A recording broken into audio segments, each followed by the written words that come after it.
என்னண்ணா, உன் ஃப்ரெண்ட் ரவி அண்ணங்கிட்ட பணம் வாங்கி அன்னைக்கிட்ட கொடுத்துட்டியா? அன்னைக்கே வாபஸ் வாங்க போயிட்டாங்களா? நீயும் அன்னி கூட போய் பிரகாஷ் மாமாவை கூட்டிட்டு வந்திருக்க வேண்டியதானே? அப்பதானே பெரிய அக்காவுக்கு உன் மேல இருக்கிற கோவம் போவும். என்னண்ணா, நான் பாட்டை கேட்டுட்டே இருக்க, நீ எதுவுமே சொல்ல மாட்டேங்கிற. பணம் வாங்கினியே இல்லையா? ஏதாவது சொல்லுண்ண. பணம் கிடைக்கல மல்லிகா. என்னன்னு சொல்ற?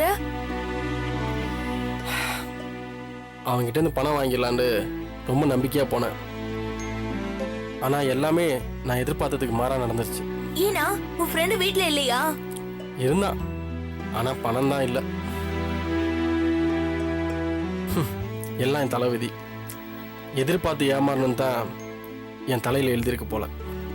நீ சொல்றது எனக்கு புரியவே இல்லைண்ணே. நீ செஞ்ச உதவியால தான் உன் ஃப்ரெண்ட் இப்ப வசதியா வாழ்றாருன்னு சொன்ன. அப்புறம் அவர்கிட்ட பணம் இல்லைன்னு சொல்ற. கட்டு கட்டு அடிக்க வச்சிருந்தாலும் கொடுத்து உதவுற மனசு இல்லைனா அதை பணம் எப்படி சொல்றது? அதை வெறும் அச்சடிச்ச காகிதம் தானே சொல்ல முடியும். நான் ஒரு முட்டாள். பிரதிபலனை எதிர்பாராம செய்யறதா உதவிங்கிறத நான் புரிஞ்சுக்காம போயிட்டேன். நல்ல வேலை, ரவி பொண்டாட்டி அதை எனக்கு நல்லாவே புரிய வச்சுட்டா. செஞ்ச உதவிக்கு பணமெல்லாம் பிரதி உபகாரமா எதிர்பார்க்க கூடாதுன்னு எனக்கு வயிறு நிறைய சாப்பாடு போட்டு அனுப்பிட்டேன். பணம் கொடுக்க முடியாது நேரடியா சொல்லியிருந்தா கூட அதை நான் சந்தோஷமா கேட்டு திரும்பி வந்திருப்பேன். ஆனா என்னன்னோ பொய் சொல்லி என்னை அனுப்பிட்டு என் முதுகுக்கு பின்னாடி அந்த பொண்ணு பேசினது தான் இன்னும் என்னால அதை தாங்கிக்க முடியல. ஒரு தடவை கொடுக்க ஆரம்பிச்சிட்டா அப்புறம் அதுவே வழக்கமாயிடுமா? என்ன பேச்சு இது?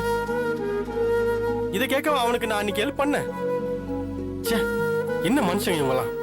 அண்ணா விடுன. இன்னைக்கு அவங்க இப்படி பேசுறாங்கன்றதுனால அன்னைக்கு நீ அவங்களுக்கு செஞ்ச உதவிய பத்தி தப்பா நினைக்காத. அவங்க புத்தி அவ்வளவுதான் நினைச்சுக்கோ. என்ன அவங்க பணம் கொடுத்திருந்தா நீ பிரகாஷ் மாமா வெளியில கூட்டிட்டு வந்து அம்மா கிட்டயும் அக்கா கிட்டயும் நல்ல பேர் வாங்கியிருப்ப. அதான் நடக்காம போச்சு. சரி விடு, தலையில எழுதிருக்க மாதிரியே நடக்கட்டும்.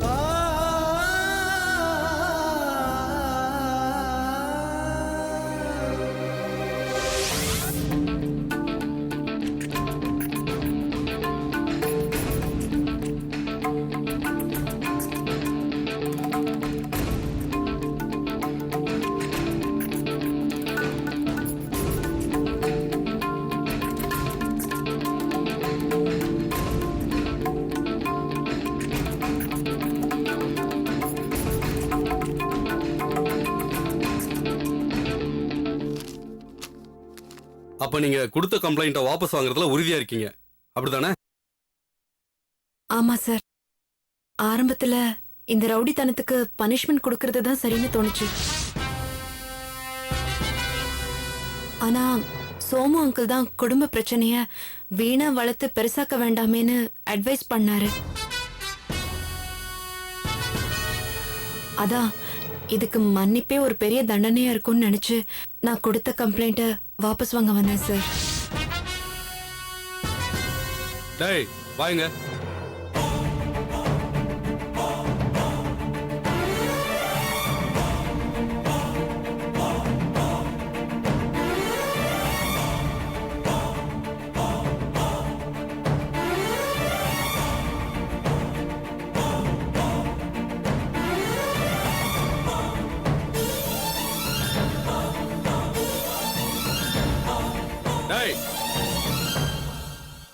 அவங்கள ஏன்டா முறைக்கிற? ஒன்றும் இல்லை சார், சும்மா பார்த்தேன்.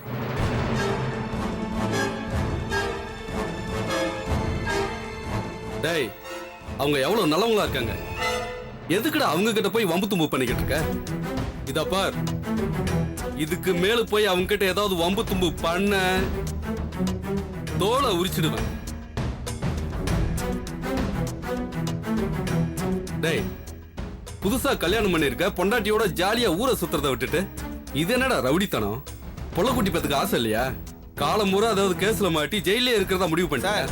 என்ன சார் இது? அதான் கம்ப்ளைண்ட் வாபஸ் வாங்கிட்டாங்களே, என்ன வெளியே விடாம சும்மா இவங்க முன்னாடி அசிங்கப்படுத்திட்டு இருக்கீங்க. இதெல்லாம் நல்லா இல்ல சார்.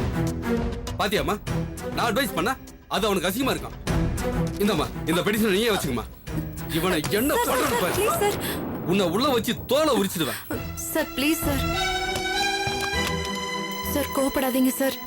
ப்ளீஸ் சார், அவரை விட்டுருங்க sir. Please sir, please sir. சரிம்மா, நீ சொல்றதுனாலதான் அவனை வெளியே விடுறேன். டேய், இதுல ஒரு மன்னிப்பு கடிதம் எழுதி கொடுத்துட்டு வெளியே போ. ரொம்ப தேங்க்ஸ் சார். வாங்க கிளம்புறேன் சார். வாங்க. வாம்மா.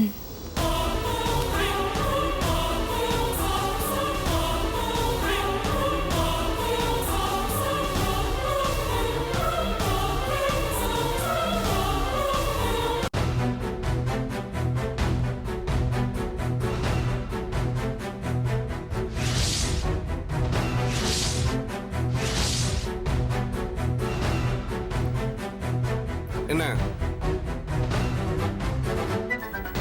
தம்பி, என் மேல என்ன கோவம் இருந்தாலும் மன்னிச்சுக்கோ தம்பி. நான் உன் மச்சான் நடிச்சது தப்பு தான். அதை இனிமே மனசுல வச்சுக்கிடாதப்பா. நடந்த இதெல்லாம் கெட்ட கனவை நினைச்சு மறந்துருப்பா.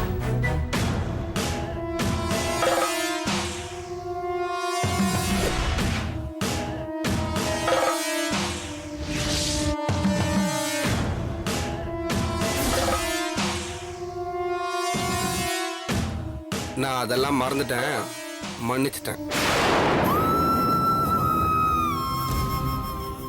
போதும் தம்பி, எனக்கு இது போதும் தம்பி. ஆனா இந்த அபிராமி செஞ்ச காரியத்தை நான் மறக்கவும் மாட்டேன், மன்னிக்கவும் மாட்டேன்.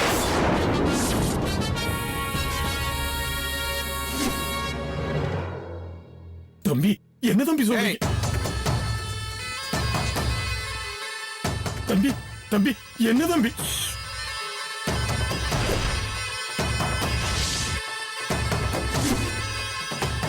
நான் உன் வழியில எப்பயாவது குறுக்க வந்திருக்கேனா? அப்படியே நீ என் வழியில குறுக்க வர? என்ன உள்ள தள்ளிட்டல்ல, லாக்அப்ல இருக்க வச்சு பார்த்துட்டல்ல. என்ன பொம்பளை பொறுக்கின்னு சொல்லி பெரிய நாயகி கல்யாணம் பண்ணிக்காம தடுக்க நினைச்ச. அத உன்னால முடியல. நான் இப்ப பெரிய நாயகி புருஷனாவும் ஆயிட்டேன். அதனால வந்த கோவத்துல என் மேல கம்ப்ளைண்ட் கொடுத்து என்ன ஸ்டேஷன்ல உட்கார வச்சிட்டல. மறக்க மாட்டேன், இத நான் மறக்கவே மாட்டேன். ஆரம்பிச்சிருச்சு, உனக்கும் எனக்கும் இருக்கிற ஆடுபுலி ஆட்டம் ஆரம்பிச்சிருச்சு. இதுல ஆடு ஜெயிக்குதா இல்ல புலி ஜெயிக்குதான்னு பாத்துரும்.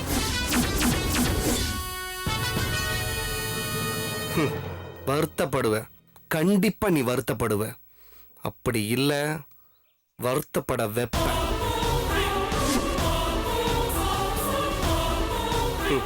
ஏன்டா பிரகாஷ சந்திச்சோம், ஏன்டா பிரகாஷ் மேல பழிய போட்டோம், ஏன்டா பிரகாஷ் மேல கம்ப்ளைண்ட் பண்ணி இப்போ உள்ள தள்ளணும்ட்டு ஒவ்வொரு நிமிஷமும் உன்னை சித்திரவதைப்படுத்துறேன் பாரு.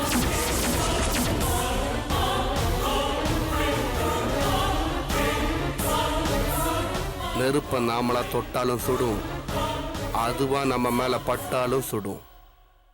இப்ப நீயா தொட்டுட்ட, துடி துடிக்க வைக்கிறேன்.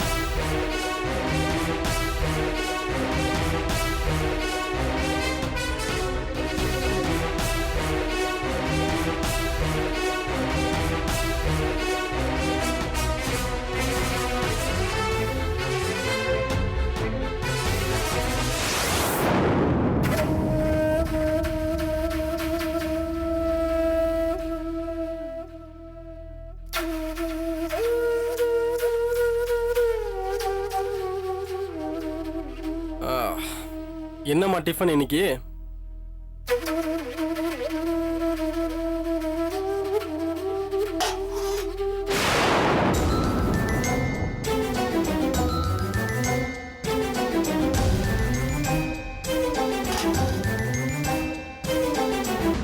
என்னம்மா இது? பழைய சோறும் வெங்காயமும் இருக்கு. டிஃபன் செய்யலையா? வேளா வேலைக்கு வாய்க்கு ருசியா ஆக்கிட்டுங்கிற நிலைமையிலயாட இப்ப நம்ம வீடு கிடக்கு. என்னம்மா சொல்ற? எல்லாத்தையும் அக்கு வேற ஆணி வேற விளக்கமாவா உனக்கு பிரிச்சு சொல்ல முடியும்? ஏண்டா மாப்பிள்ளைய பிடிச்சுக்கிட்டு போனதுல இருந்து பெரிய நாயகி கொலை பட்டினியா கிடக்கா. அவளை பார்க்க வச்சுட்டு எப்படி ஆக்கி திங்க சொல்ற? அம்மா, அதான் மாப்பிள்ள தான் ஃப்ரெண்ட்ஸ் மூலியமா வக்கீல பிடிச்சி வெளியே வந்துறேன்னு சொல்லியிருக்காருல்ல. அவர் சொல்லிட்டா நீ அப்படியே விட்டுருவியா? என் அண்ணன் நானு எந்த முயற்சியும் எடுக்க மாட்டியோ? என்ன பேசுற பெரிய நாயி? நான் என்ன எந்த ஸ்டெப்பும் எடுக்காம சும்மாவா இருக்கேன்? அபிராமி போய் பார்த்து கம்ப்ளைண்ட் வாபஸ் வாங்க சொல்லி கெஞ்சலையா? நீ கெஞ்சினியா? அவன் 2 லட்சம் ரூபாய் நஷ்ட ஈடு கேக்குறான்னு சொன்னேன். அது கொடுத்தாதான் என் புருஷனை வெளியே விடுவாங்கன்னு சொன்னேன். இதை தவிர நீ வேற என்ன செஞ்ச? என்னம்மா பெரிய நாயி எப்படி பேசுறா? நான் என்னால முடிஞ்சதெல்லாம் செஞ்சேனம்மா. அவ கேக்குறதுல என்னடா தப்பு இருக்கு? ஒரு புருஷனை உன் பொண்டாட்டி அடக்கி உன்னால போலீஸ் ஸ்டேஷனுக்கு கூட்டிட்டு போக முடிஞ்சதாடா? என்னமோ பெருசா என்னால முடிஞ்சதானே செஞ்சேன்னு சொல்லிக்கிட்டு இருக்க. ஆமா, என்னால முடிஞ்சது இதுதான். எனக்கு பொண்டாட்டி அடக்க துப்பு இல்ல, போதுமா? அதுக்காக என்ன பட்னி போட்டா என்ன அர்த்தம்? வீட்டுல 1க்கு 4 பொம்பளைங்க இருக்கீங்கல்ல. இப்ப என்ன உனக்கு ஆக்கி கொட்டணும் அவ்வளவுதானே? போ போய் உனக்கு பிடிச்ச கறி மீன் எல்லாத்தையும் வாங்கிட்டு வா, ஆக்கி கொட்டுறேன். என் புருஷன் தூக்குல தொங்கினாலும் பரவாயில்ல, உன் வயிறு நிறைய ஆக்கி கொட்டுறேன், போதுமா? ஏய் பெரிய நாயகி,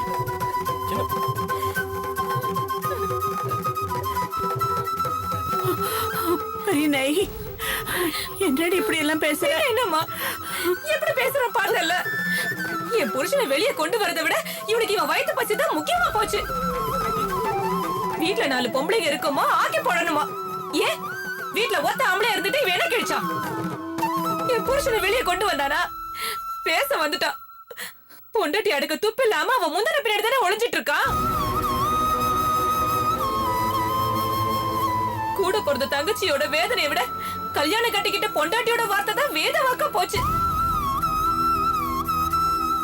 அவ திமிர் எடுத்து போய் 2 லட்சம் கேட்டதுக்கு நான் என் புருஷனை எழுந்துட்டு நிக்கணுமா? இவன் அடிச்சதுக்காக தானே என் புருஷன் தட்டி கேட்க போனாரு. ஆனா அந்த அபிராமி இதுதான் சாக்குன்னு மனசுல இருக்கிற கோவத்தை எல்லாத்தையும் வச்சுக்கிட்டு என் புருஷனை உள்ள தள்ளி இருக்கா. அவளை கூட்டிட்டு போய் அவரை வெளியே எடுக்க துப்பு இல்ல, வந்து சோறாக்கலன்னு கேட்டுட்டு இருக்கா. பெரிய நாயகி,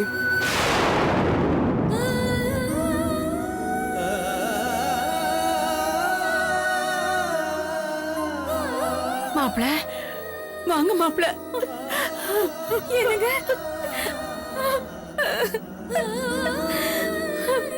உங்களை நல்லா வந்து விட்டுட்டாங்களா? உங்களை பார்த்ததுக்கு அப்புறம் தான் எனக்கு நிம்மதியே வந்துச்சு. ஆமா மாப்பிள, நீங்க வராம ஒரு வாய் கூட சாப்பிடாம கொலை பட்டியா கிடக்குறா. அது சரி மாப்பிள, நீங்க இப்ப எப்படி வெளியே வந்தீங்க? உங்க ஃப்ரெண்ட்ஸுங்க யாராவது வக்கீல வச்சு உங்களை வெளியே எடுத்துட்டாங்களா?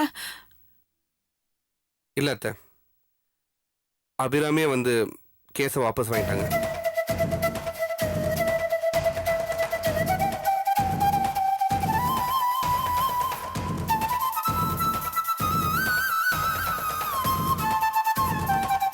அவங்களும் சோமும் வந்துட்டு சமரசமா போயிடலான்ட்டு எழுதி கொடுத்து கம்ப்ளைண்ட் வாபஸ் வாங்கிட்டாங்க. கேட்டீங்களா? அபிராமியே வந்து கம்ப்ளைண்ட் வாபஸ் வாங்கியிருக்கா. அவன் மனசை புரிஞ்சுக்காம திமிர் எடுத்து கம்ப்ளைண்ட் கொடுத்துருக்கான்னு வாய்க்கு வந்த மாதிரிலாம் பேசுனீங்க. இப்போ என்ன சொல்றீங்க? ஏய், இப்போ அதையே தாண்டா சொல்றேன். முதல்ல அவ ஏதோ ஒரு வேகத்துல இவர் மேல போய் புகார் கொடுத்துட்டா. அதுக்கப்புறம் மாப்பிளைக்கு பயந்துகிட்டு இந்த சோமு பையதான் அவ கையில காலில் விழுந்து கெஞ்சி கூத்தாடி வாபஸ் வாங்கறதுக்கு கூட்டிட்டு வந்திருப்பான் இல்லையா மாப்பிள? மா, எப்படிமா உன்னால இப்படிலாம் நினைக்க முடியுது? பெரிய நாயகி படுற வேதனைய அபிராமி கிட்ட நான் போய் எடுத்து சொன்னமா, அதை புரிஞ்சுக்கிட்டு அவன் வாபஸ் வாங்கியிருக்கா. இன்னும் உன் பொண்டாட்டிக்கு பறிச்சு பேசுறத நீ நிறுத்தல. என் வேதனையை புரிஞ்சுக்கிறவளா இருந்தா எதுக்காக 2 லட்சம் ரூபாய் தாங்கன்னு உன்கிட்ட கேட்டா? எதுக்கு கேட்டிருக்கா? உன்னைய மாப்பிளையும் சேர விட கூடாதுங்கிறதுக்காக தான் அவ கேட்டிருக்கா. நம்மளால கொடுக்க முடியாதுன்னு தெரிஞ்சு அவ கேட்டிருக்கானே என்ன அர்த்தம்? அதுக்கு இதானே அர்த்தம். அத்தை, என்னத்தை என்னென்னமோ பேசிட்டு இருக்கீங்க? நான் தான் நல்லபடியா திரும்பி வந்துட்டேனே. அப்புறம் எதுக்கு அபிராமி நீங்க குத்த சொல்லிட்டு இருக்கீங்க? அந்த பேச்சை விடுங்க அத்தை. இல்ல மாப்பிள, ஆரம்பத்துல இருந்து அவளுக்கு உங்களை பிடிக்காது. அதனால்தான் இப்ப உங்களை சமயம் பார்த்து பழி வாங்கியிருக்கா. அத புரிஞ்சுக்காம இவன் இன்னும் அவ பக்கமே பேசிக்கிட்டு திரியறான். அத்தை நீங்க கொஞ்சம் சும்மா இருங்க அத்தை. அச்சா அத்தையும் பெரிய நாயும் பேசுறதெல்லாம் நீங்க மனசுல வச்சுக்காதீங்க. என்ன இருந்தாலும் அபிராமி உங்களோட பொண்டாட்டி. அவங்களுக்கு நீங்க சப்போர்ட் பண்ணாம வேற யார் சப்போர்ட் பண்ண போறாங்க? அதை புரிஞ்சுக்காம இவங்க என்னென்னமோ பேசிட்டு இருக்காங்க. ஆனா நான் புரிஞ்சுக்கிட்டேன் மச்சான். அதனால தான் நடந்ததெல்லாம் இதோட மறந்துருவோன்னு ஸ்டேஷன்ல வச்சு அபிராமி கிட்ட மன்னிப்பு கேட்டு வந்துட்டேன். என்ன மாப்ள, நீங்க எதுக்கு அவகிட்ட போய் மன்னிப்பு கேட்டீங்க? ஐயோ அத்தை, இந்த பிரச்சனையை நம்ம இன்னும் வளர்த்துக்கிட்டே போனோமா? ஒரு முடிவு கொண்டு வர வேணாமா? மறுபடியும் எல்லாரும் ஒன்னா சேர்ற சூழ்நிலை வந்தா அப்ப நம்ம பேசின பேச்சும் செஞ்ச செயலும் நமக்கே முள்ள குத்தாதா? அதெல்லாம் தேவையாத்த? கேட்டியாடா கல்யாணம்? மாப்பிள்ளை எவ்வளவு பெருந்தன்மையா நடந்துக்கிறாரு, பெருந்தன்மையா பேசுறாரு. இவருக்கு கெடுதல் நினைக்கணும்னு உன் பொண்டாட்டிக்கு எப்படா மனசு வருது? இனிமேலாவது புரிஞ்சு நடந்துக்கடா கல்யாணம். பெரிய நாயகி, நீ போய் மாப்பிள்ளை குளிக்கிறதுக்கு சுடுதண்ணி வை போ. இன்னியோட பிடிச்ச பிடியெல்லாம் ஒழியட்டும்னு குளிச்சு தலை முழுகட்டும். சரிம்மா. டே கல்யாணம், மாப்பிள்ளை பாய்க்கு ருசியா சாப்பிடாம நாக்கு செத்து வந்திருப்பாருடா. நீ போ, எல்லாம் ஆட்டுக்கறியா 2 கிலோ வாங்கிட்டு வா. அவருக்கு கறியும் சோறும் போட்டாதான் நல்லா இருக்கும். ஐயோ அத்தை, அதெல்லாம் எதுக்கு அத்தை? நான் இங்க இருக்கதே ஏதாவது சாப்பிட்டுக்கிறேனே. இங்க என்ன இருக்கு? பழையதும் வெங்காயம் தான் இருக்கு. இத போய் உங்களுக்கு போட்டா நல்லா இருக்குமா மாப்பிள்ள? நீங்க இருங்க. என்னடா நீ வாயை பார்த்துட்டு இருக்க? சீக்கிரமா போய் கறி எடுத்துட்டு வா. போ போ மாப்பிள்ள. வெண்ணி தண்ணி ரெடி ஆகிறதுக்குள்ள உங்களுக்கு சூடா ஒரு கப் காப்பி கொண்டு வரேன். கலப்பா அத்தை, இருப்பீங்க. ஒரு நிமிஷம். என்ன மாப்பிள்ள? மச்சான் இருந்தனால நான் ஸ்டேஷன்ல நடந்த விஷயத்த அப்படியே சொல்லல. சொல்லியிருந்தா மச்சான் மனசு ரொம்ப சங்கடப்பட்டிருக்கும். நீங்க என்ன மாப்பிள்ள சொல்றீங்க? ஆமாத்த, அபிராமி இன்னும் திருந்தவே இல்லை. அவ முன்ன விட நம்ம மேல இன்னும் கோவமா தான் இருக்கா. என்னையும் பெரிய நாயகியும் நிம்மதியா வாழவே விட மாட்டேன்னு சவால் விடுறான்.